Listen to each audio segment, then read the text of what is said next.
When the mixture reacts, we end up forming water. And so I take that 3 liters, that 3 liters is going to change to 2 liters, right? This is the reaction. So this comes out to 2 liters.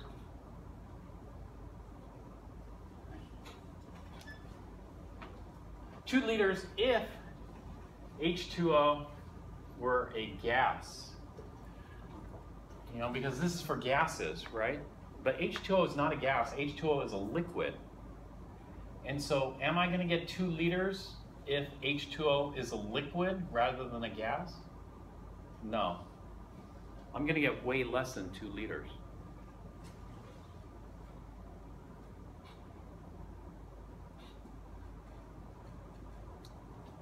Well, how much am I going to get? Well, how much I'll get is much, much less, and we can calculate it based on how many moles. You know, in order to figure out how many moles 2 liter is, we would need something like the molar volume, or we'd have to do an ideal gas law calculation. But we know 1 molar volume. What molar volume do you know? You know, molar volume is, you know, how many liters of gas per mole? Do you know 1 molar volume?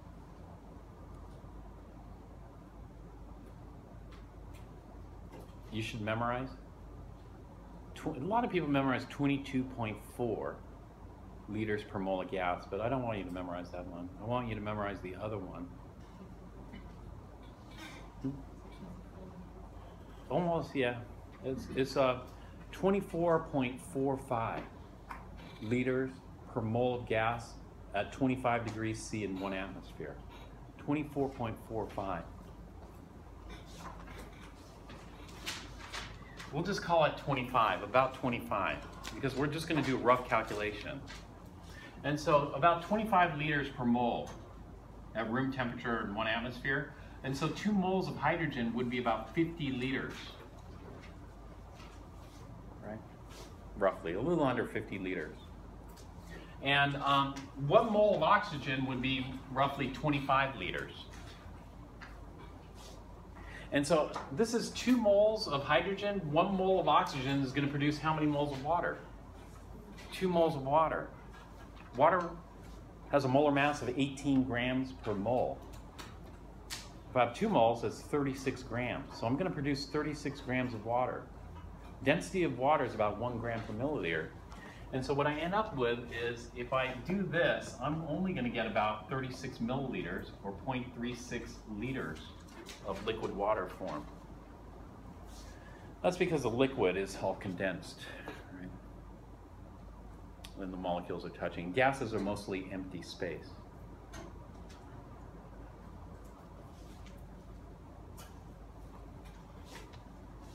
And so this is about 2 moles here, this is about 1 mole here, and this is about 2 moles here. 2 moles using some stoichiometry gives us 36 grams, which gives us 36 milliliters, which is 0.036 liters, roughly.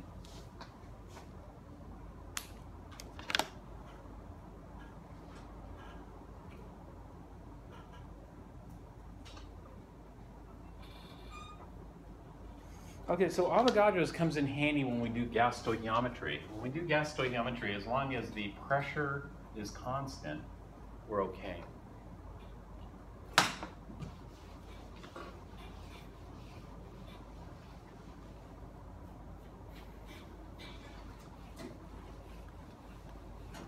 Sometimes when we do a reaction, we generate a gas. Let's say we wanted to synthesize some oxygen gas.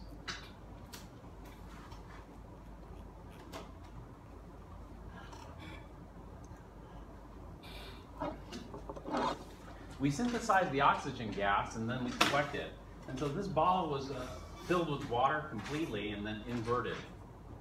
And then a gas was bubbled in here. So the reaction generates some oxygen gas. The oxygen gas bubbles in here, and we can collect pure oxygen here.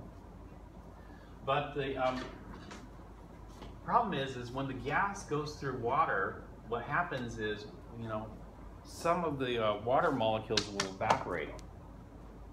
and go into the gas phase. And this causes some humidity.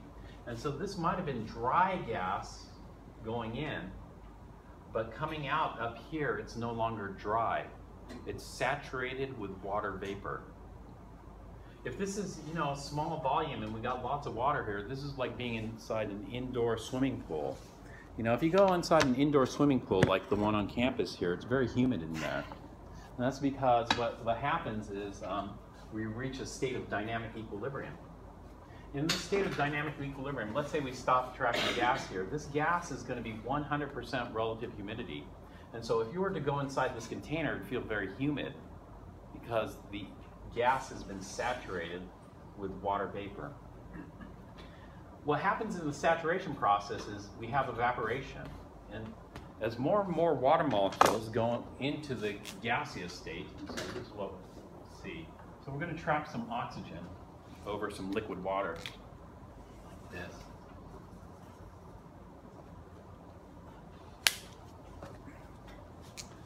We'll just represent oxygen as red here.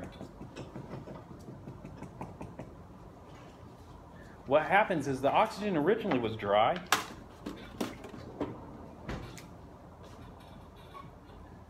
But, you know, do all these water molecules have the same kinetic energy? No. Some of the water molecules have enough kinetic energy to do what? Well, collide and cause reactions, but others will have enough kinetic energy to break free off the surface. And so some of these water molecules will break free and vaporize. And so we have a process. Evaporation is occurring. It never stops. But what happens is you build up a higher and higher concentration, and then we get these processes occurring. That is condensation. Condensation occurs when a water molecule strikes the surface and gets stuck.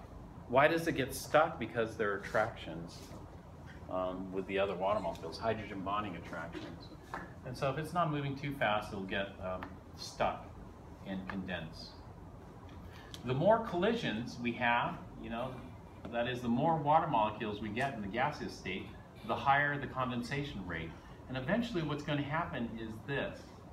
The condensation rate will grow and grow until we reach the state of dynamic equilibrium. At the state of dynamic equilibrium, the condensation rate and the evaporation rate, which is fixed by temperature, exactly match. And so we just get this continuous cycle here, but no change. That's dynamic equilibrium. There's no change, but evaporation and condensation never cease. They've just been, they're just equal and opposite, basically, exactly matched.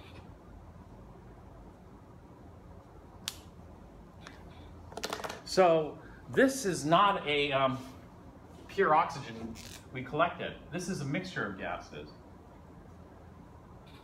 And normally what we want to do is we want to figure out how many moles of oxygen did we just generate there. Well, in order to figure out how many moles of oxygen we just generated, we need the pressure of the oxygen, the volume of the oxygen, and the temperature of the oxygen. Here's where we run into problems. What is the volume of oxygen that we just generated? Is the volume of the oxygen we just generated the total volume here, or a partial volume?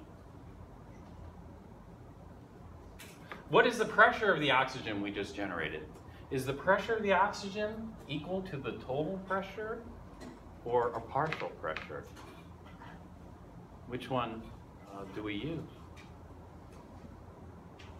Well, it depends. You know, and so you have to be equally adept at either way, you know, doing this. And so this means that whenever we have a mixture like that, you got to either put it into the Daltons or you put it into the Avogadros, because if you don't do that right from the beginning, you can easily use the wrong, right? Well, maybe not. You know, maybe it's easy to keep track of these things, or maybe not. And so how do you want to do this? And so we can measure the pressure of the gas mixture It's not so difficult, you know. This is actually a manometer here. Can you tell how this is a manometer? Do you see?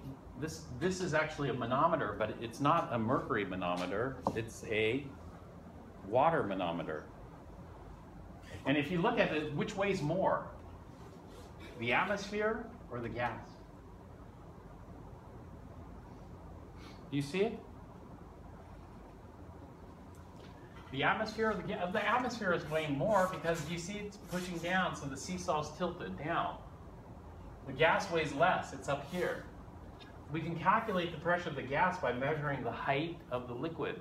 In this case, it'd be water. We'd have to convert the water height to mercury height and figure out what the barometric pressure is. We'll subtract the two. Then we can get it. But you know what? That's the pressure of the gas mixture. Is the pressure of the gas mixture the same thing as the pressure of the oxygen?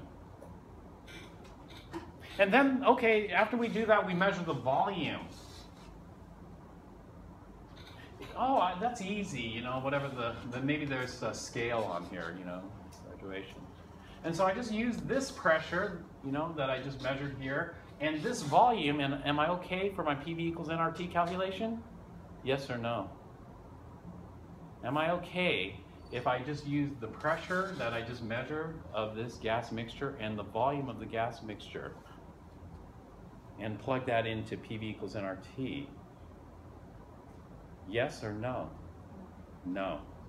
Do you see what I'm doing is I'm mixing up Daltons and Avogadros. Can't do that. And so we have to either do Daltons or Avogadros. Well, the choice is already fixed here. The choice is already fixed here because you know, what volume of water vapor am I going to get in here? The water vapor. The volume of the water vapor depends on the volume of the container, right? And so the bigger the container, the more water vapor I need.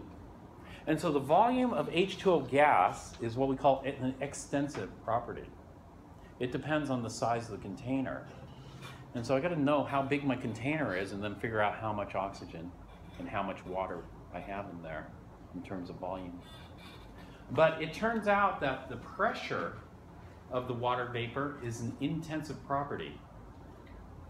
The pressure of the water vapor is intensive because, you know, the pressure is going to dictate how many collisions you have. And the more collisions you have with the surface, the higher the condensation rate. And so what happens is we can only support a certain maximum pressure of the water because what will happen is, you know, in other words, as the vapor pressure of the water, the number of collisions increases. The number of collisions increase, and eventually what's going to happen is the evaporation and the condensation rates equal. And we can't support any more condensation. And so this is it. This is the vapor pressure of water. And so the vapor pressure, in other words, the pressure of water is dictated by how many collisions per unit area or the force per unit area. And the condensation rate is going to be dictated by how many collisions per unit area we have, correct? And so you can see that this is going to be fixed. As it's going to be directly proportional. And the condensation rate is directly proportional to how many collisions. How many collisions is directly proportional to vapor pressure, or the pressure. And so if we have a bigger container, of course we have to have more water molecules go in order to get the number of collisions going back the same, right? And so this is a intensive property. And so regardless of the size of the container, if we're at 25 degrees C, in order to saturate the container to 100% relative humidity, when we saturate it to 100% relative humidity, we've reached the state of dynamic equilibrium in which the two rates are equal and opposite.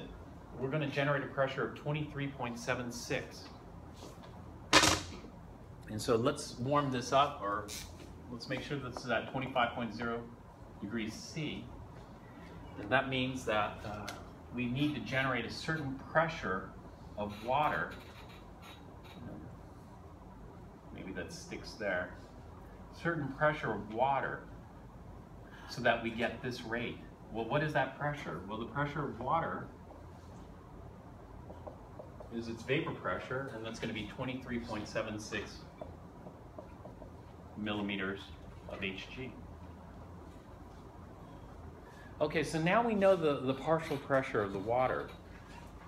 Let's say the total pressure of this is, I'll adjust that over there. Let's say the total pressure of this mixture is 760 millimeters of Hg. We'll just say it's 1 atmosphere. Then the easiest way to visualize this mixture is in terms of what? In terms of Daltons or in terms of Avogadros? The easiest way to visualize this mixture is going to be in terms of Daltons. And so in terms of Daltons, okay, I'm going to say I have, how many liters of gas? Let's just do 100 liters of gas. Let's say the total pressure is 760. Okay, that's okay. So, how many liters of oxygen do I have?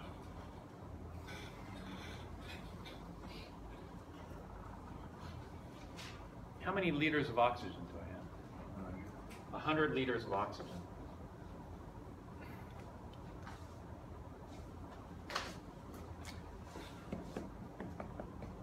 And I'm going to remove the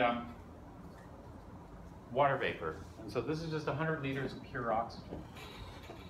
What is the pressure of the oxygen there?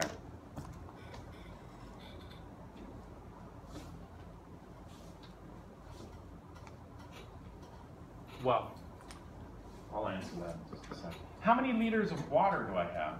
Water vapor. 100 liters. What is the pressure of the water vapor? So the pressure of the water vapor is fixed, regardless of the size of the container. You know, the bigger container, the more water molecules I have to generate this pressure. The smaller container, the fewer. But the pressure is going to be the same. So the pressure required to saturate the volume up here, to maintain that equilibrium. And the pressure is going to be 23.76 millimeters of Hg. And so what does Dalton's law say? Dalton's law just says that the sum of the pressures is equal to the total pressure, right? And so 23.76 plus this must equal 760. And so in other words, we just do a quick calculation, and that is the pressure of the O2.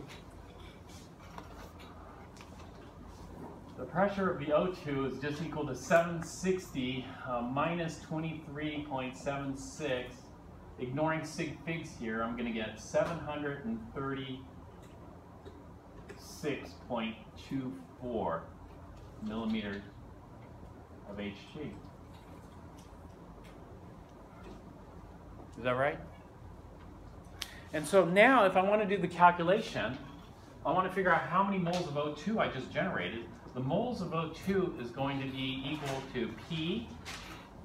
The pressure we just stick in here, and we have to convert it to atmospheres, right? And so we'll just convert it to atmospheres. V,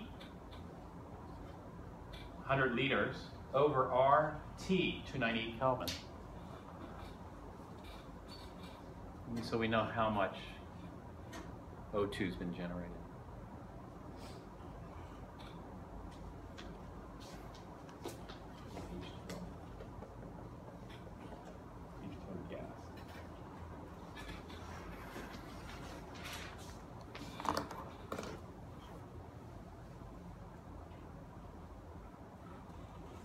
This would be for pure oxygen.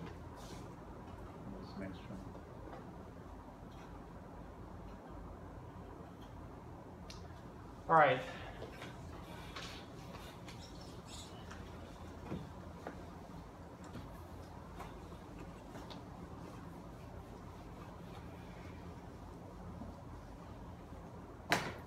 let's visualize this mixture as an Avogadro's mixture. If we do this as an Avogadro's mixture and we figure it out, that is, what is the volume of oxygen in this mixture? How much of this 100 liters is oxygen?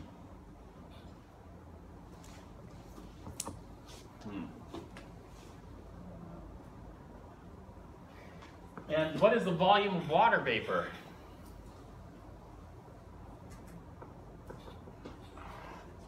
Oh, gas.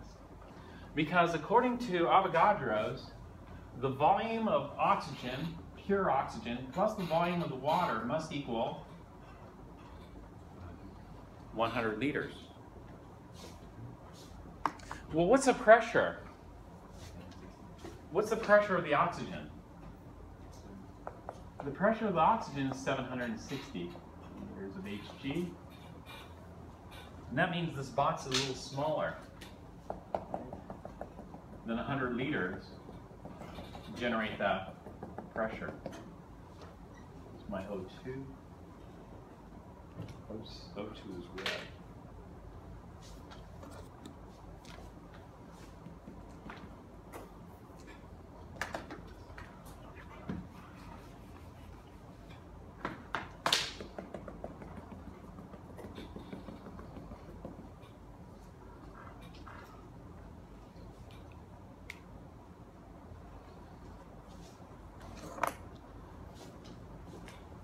This is the water vapor here. What is the pressure of the water vapor?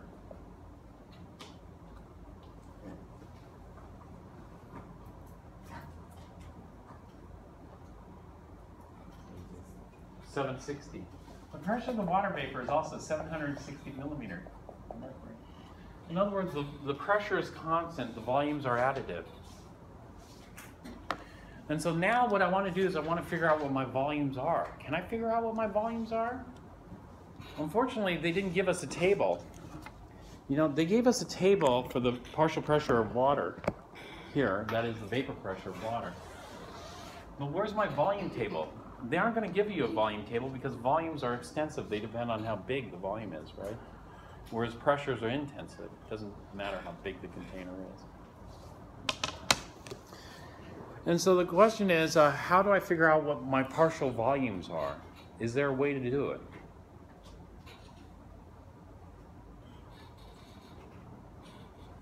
Yes, there is a way to do it.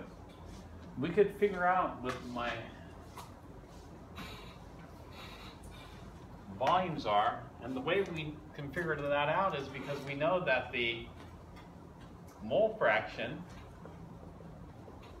is the same as the pressure fraction, which is the same as the volume fraction. And so, in other words, if this is 90% oxygen by pressure, it's going to be 90% oxygen by volume.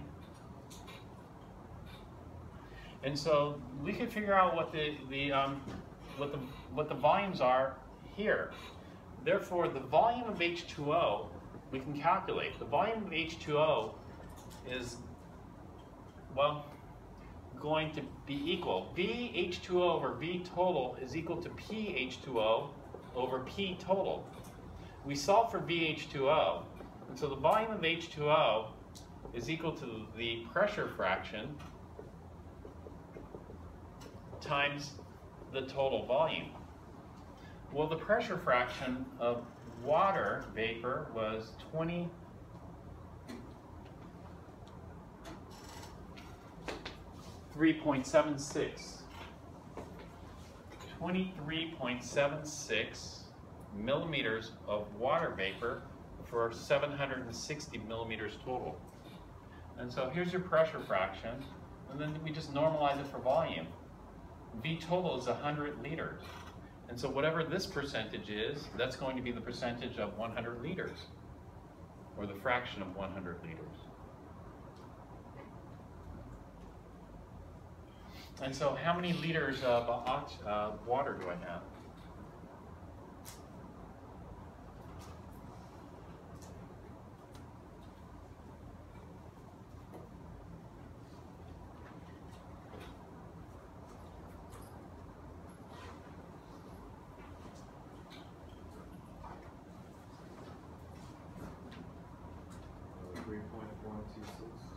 3.126 liters.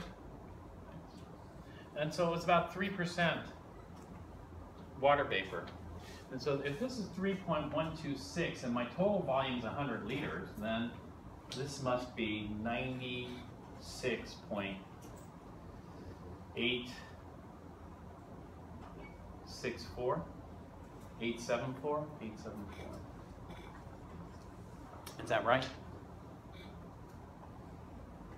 And so in other words, based on the pressure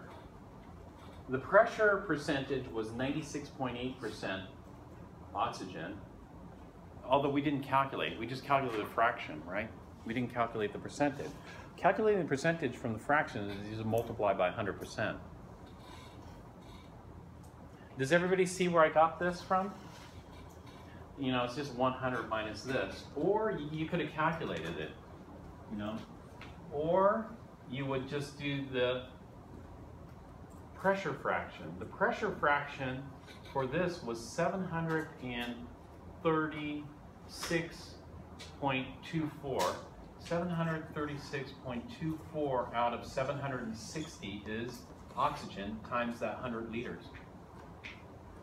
And that should give you the same number, or, you know, within round off. So what you want to do is you want to get comfortable with gas mixtures, obviously, because when dealing with gases, you got to deal with the mixtures. And then see. Well, anyway, so we did this. So now we can calculate the moles of O2. Now, the moles of O2 using an Avogadro's mix is going to be N of O2 is equal to pressure of O2 times the volume of O2, RT, temperature of O2. The pressure of O2 now is not 7, whatever it was earlier. The pressure of O2 now is 760. And the volume of O2 is 96.874.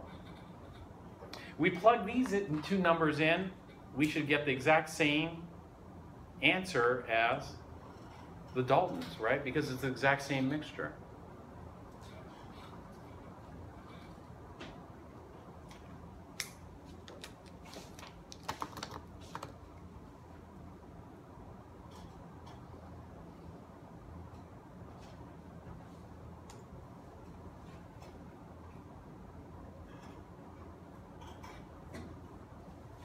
Okay, are we good with that? Okay, I'm going to leave that now. I want to talk about this. You know, the ideal gas law. The ideal gas law came from where? Where did the ideal gas law come from? It came from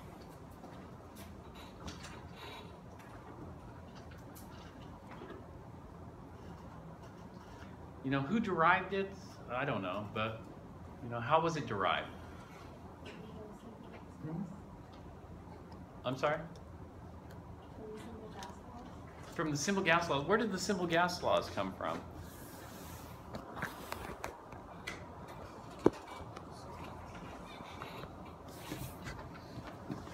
Boyle, you know, like Boyle's law. Where did Boyle's law come from?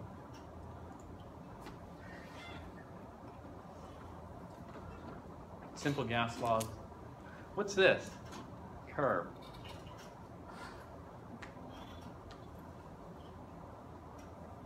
Where do these graphs come from?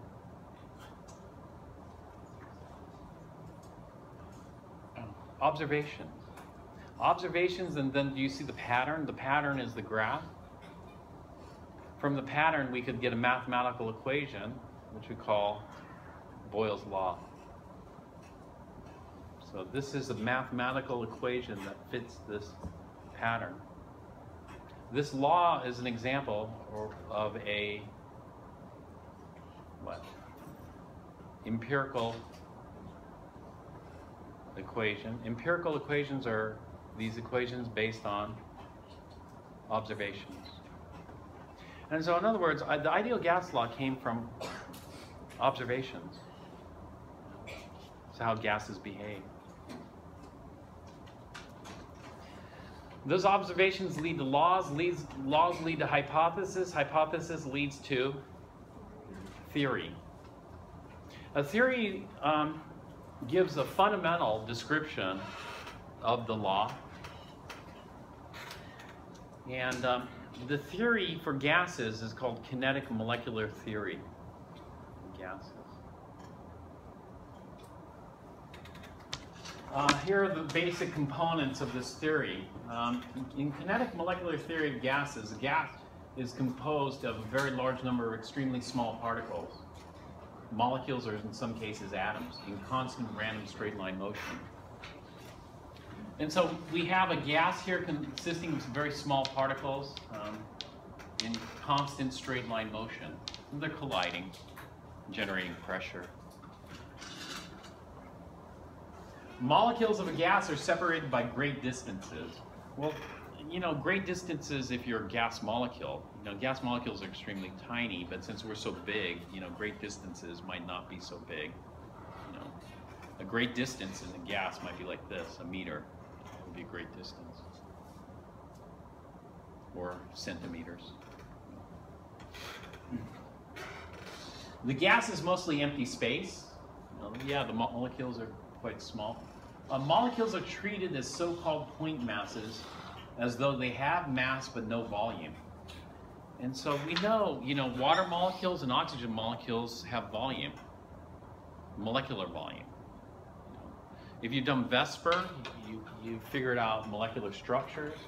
Those are going to take up space because the atoms take up space. But we're going to treat these as having no volume. In other words, we're going to say the volume of the particle itself is negligible. Here it's not really. I drew these too big. Now, I really need to draw these smaller. And if I draw these really small, then we can say that the volume of the particle is negligible compared to the volume of the container. But is that assumption always true? No, because if I get a lot of molecules in here, then all of a sudden the volume of the particles is going to take up a significant portion of this total volume. In other words, let's say I put in 2 moles of gaseous water here. If I have 2 moles of gaseous water, is the volume of 2 moles of water molecules 0? No, because for sure, if I condense this water into a liquid, that's going to be about 36 milliliters. And so those molecules take up space. Although, you know, when we're talking about space, we have to be careful because sometimes there's empty space in liquids. Actually, let's put it down here. But when I look at this liquid here, do you see any empty space? No, I just see liquid. But if you had a powerful enough magnifying glass and you could look at the individual molecules of water in here, the individual molecules, between them, there's gaps, called empty space. And so the water molecules are packed like you would pack oranges in a box. If you put oranges in a box, are you going to have empty space there, or is all the space going to be filled? No, there's empty space. The same thing here. You just can't see it because they're so small. You know, we just see a solid liquid. But anyway, getting back to this, this is what we call a idealization or an assumption, you know. And it might be good. It would be good if the box are big and the molecules are small, but it's bad if the box is small. The smaller the box gets, this is not so good. And so what we're going to do is we're going to call it not molecular theory of a gas, we're going to call it molecular theory of an ideal gas. An ideal gas would have negligible volume for the gas particles themselves. Over here, molecules collide only fleetingly with one another and with the walls of their container. Most of the time, the molecules are not colliding. In air at room temperature, the molecules are colliding frequently. If most of the time the molecules are not colliding, then you would not feel any pressure. You know, what gives us 14.7 pounds per square inch of pressure here, which is significant pressure? We got to have a lot of collisions, right? And so this is a little odd to think about. The molecules are colliding, and there's something called collision frequency, and the collision frequency is very high. And so I wouldn't pay much attention to this statement. There are assumed to be no forces between molecules except very briefly during collisions. That is, each molecule acts independently of all others and is unaffected by the presence except during collisions. Okay, this is another idealization because some molecules have strong intermolecular forces. So for example, wet clay, if you threw a wet clay ball against a wall, it might stick to the wall because the intermolecular forces cause it to stick. And so there could be some stickiness, as they call it in Chem 4, between the molecules. We need that stickiness, you know, for condensation. If there's no stickiness, then a water molecule would hit the surface of water and bounce off, right? There's no interaction, but we know that water molecules like other water molecules. And so if it's going slow enough, a water molecule sticks to the surface and all the other water molecules hold onto it, and this holds onto it. And so this would be like a clay ball hitting, well, it just stick rather than bounce off. But what we're gonna assume is that there are no forces of attraction, so there's no stickiness to the water molecules. And that's, you know, that's an idealization of the gas. So, that's not exactly very accurate. But that's okay, because this is a kinetic molecular theory of ideal gases, and then we can always make things more complicated by factoring in the volume and factoring in the stickiness or the intermolecular forces of attraction. Well, a theory, you know, theory should be a fundamental description. And so here, you know, Boyle's law was derived from experimental observations, but we should be able to derive Boyle's law from theory. And so using the mathematics of kinetic molecular theory, we can derive Boyle's law. And that is, we look at certain things like frequency of collisions, i.e. the collision frequency. The molecular speed, how fast these molecules are moving, and the molecules per unit volume. We look at momentum transfer. Momentum transfer happens during collisions. Mass times speed. And the pressure of the gas. And then we go on. And eventually we get some math. You aren't responsible for any of this derivation. I'm not really going to go into it in any detail. But eventually we get, this is Boyle's law from theory. You know, Boyle's law is P is equal to a constant divided by V. Well, the constant turns out to be 1/3 NMU squared, U bar squared. And what was that constant? Well, the constant, you know, these relate to something. You know, M's the mass, U's the speed, N's the number, particles. And so the theory describes what that constant is in terms of the model. The model is what we just talked about. And so you don't have to worry about this.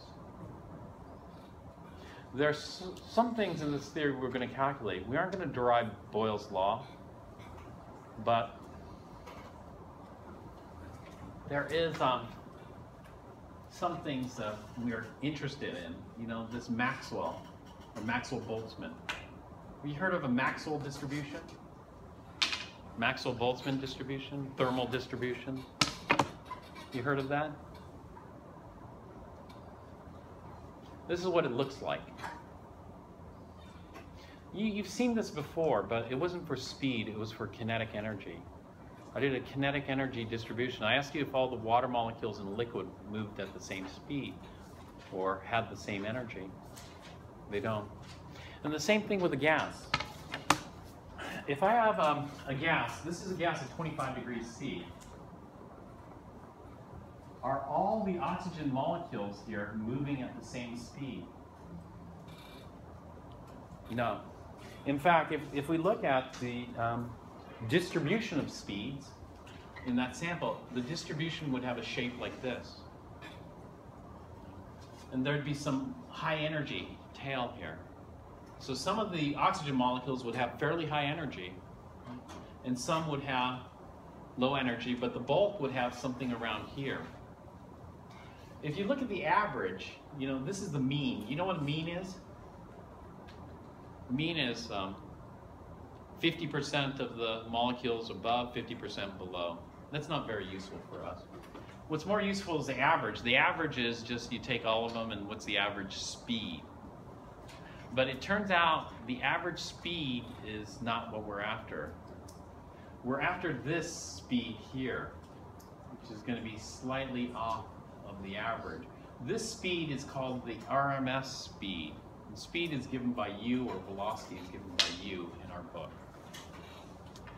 What is the RMS speed? Well, you know, what we end up with is a Maxwell distribution of speeds, or Maxwell-Boltzmann distribution of speeds here. So some are moving fast, some are moving slow, right? And we want to know what is the average speed of the oxygen, but you know, that isn't as useful as the RMS speed. The RMS speed is this.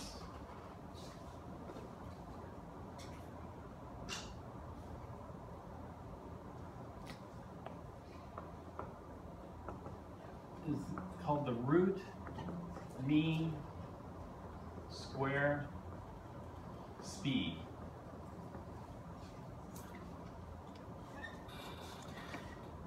And so this is tricky because, you know, we learned that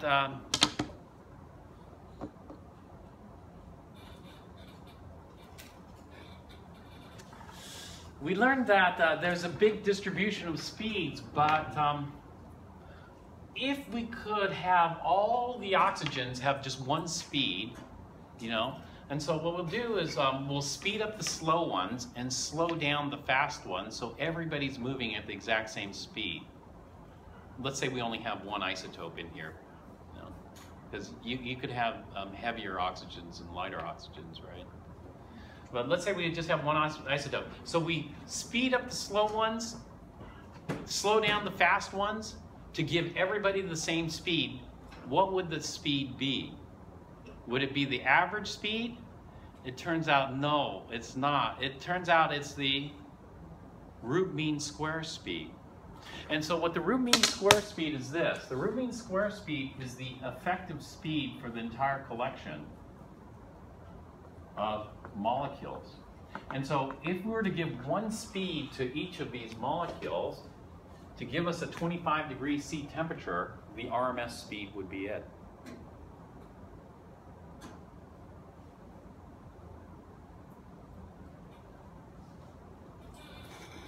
Well,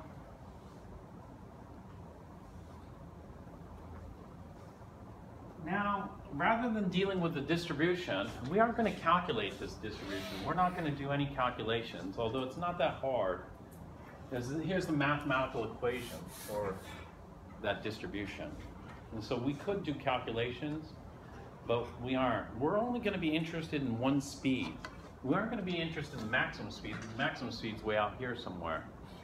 This just asymptotically approaches here.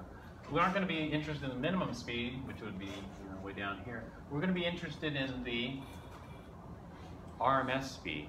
So if there's one speed to know, it would be the RMS. And then we know some are faster, some are slower. But we want to treat all these oxygens as having that same speed, so we'll just use the RMS speed here.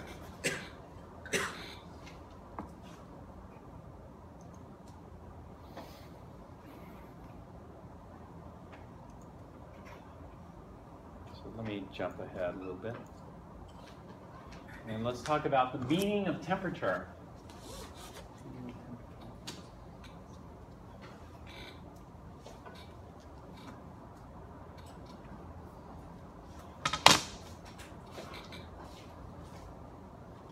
Temperature is proportional to what? The kinetic energy. You know, the higher the kinetic energy, the hotter the temperature. The molecules are moving faster, right? And in fact, temperature is a measure of that kinetic energy. And so what kinetic energy are we measuring here? Well, we're measuring the average kinetic energy, E bar K. And so temperature is directly proportional to the average kinetic energy. If the average kinetic energy goes up, then the temperature goes up. From physics, we know, well,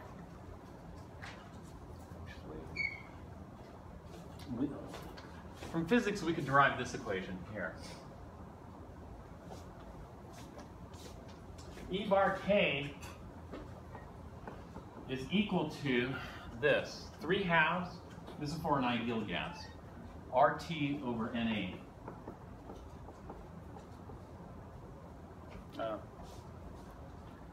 And so when we look at this equation, actually, physics, R is the gas constant.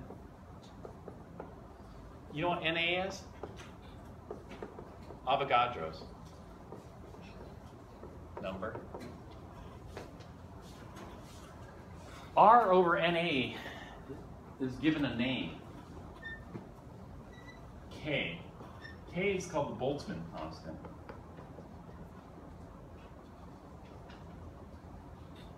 Which is R over NA. And so E bar K is equal to 3/2 KT. 3/2 K, this is a constant, so the kinetic energy is equal to a constant times the temperature. Or in other words, the temperature is just related to E bar K. Now, how do we figure out the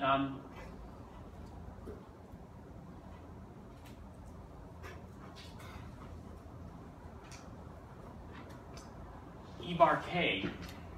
Well, actually, there are different ways we could do that.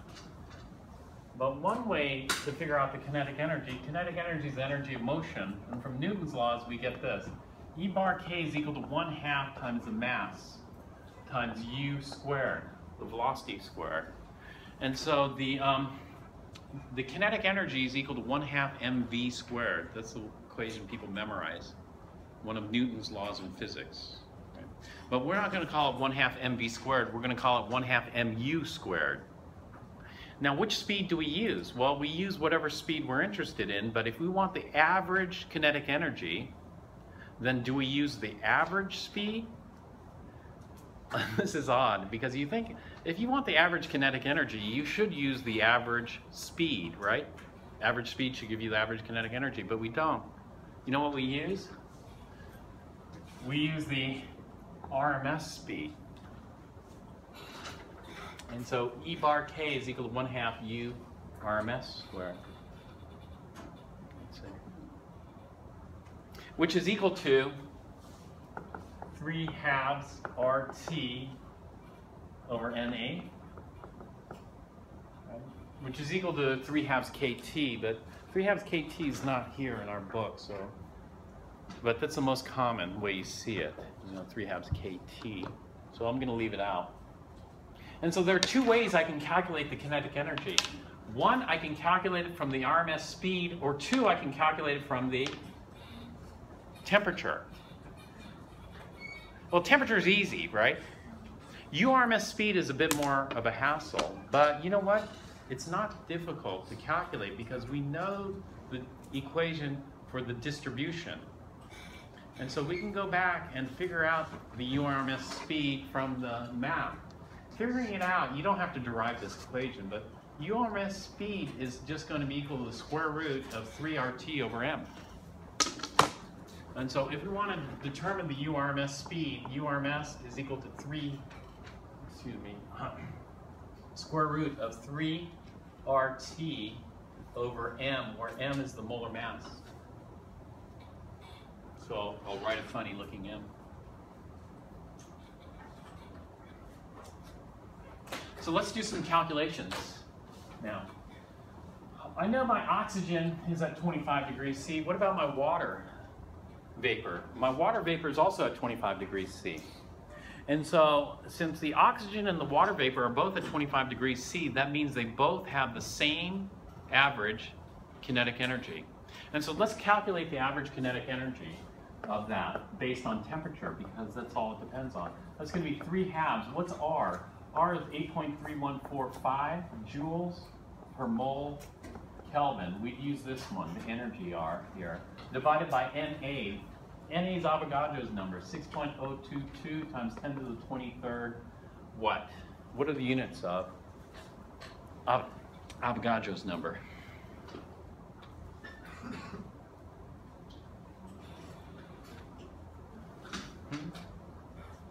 Well, it depends, you know. In this case, we're just going to call it molecules per mole of molecules. How about that? Or just per mole. Usually people just call it moles to the -1. And then T is 298 Kelvin. And so let's look. Kelvin cancels, moles cancel, and that gives me joules per molecule. And so calculating this, we get, I think, 6.17 times 10 to the -21 joules, since I'm running out of time. 6.17 times 10 to the -21 joules. Is that much energy? No. I mean, if you think about water, water takes 1 calorie. 1 calorie is 4.18 joules. So to heat 1 gram of water is going to cost you 4.18 joules. To heat up a cup of coffee, 250 grams, would be a lot more. You know, 5 times 250 would be like 1,300 joules. And so with 10 to the -21 joules, how hot would your coffee get? Would it even, it'd do nothing, right? And so this number is extremely small, but you have to change your perspective, because this number is extremely small for macroscopic things, but when you're dealing with single molecules, it is actually big. This is a big number. That's a lot of energy, right? Because it's joules per molecule, not joules per mole of molecules, because if it was joules per mole, then it's nothing. This would do absolutely nothing. And so if you're trying to kick a mole's worth of oxygen, you know, a mole's worth of oxygen is 32 grams, this would do nothing. But if you just have one little tiny oxygen molecule and you give it this kick is nothing, that's actually a significant kick. How fast is that? Oxygen going to be moving with this much kinetic energy. So we want to calculate how fast that's going to be moving. We could use this. There are 2 ways to calculate it. We could rearrange this equation. If we rearrange this equation, then what we get is that we multiply both sides by 2. So this would be 2 times the average kinetic energy divided by m, and then we take the square root. That's an alternate. And so if we multiply the kinetic energy by 2 and divide it by the mass and take the square root of that, then we'll see, you know, with this kick in energy, we'll get that O2 molecule going. And it turns out that little kick in energy is good enough for 1,000 miles per hour. So we'll do the calculation next time, but 1,000 miles per hour. If my calculation's correct. We'll see.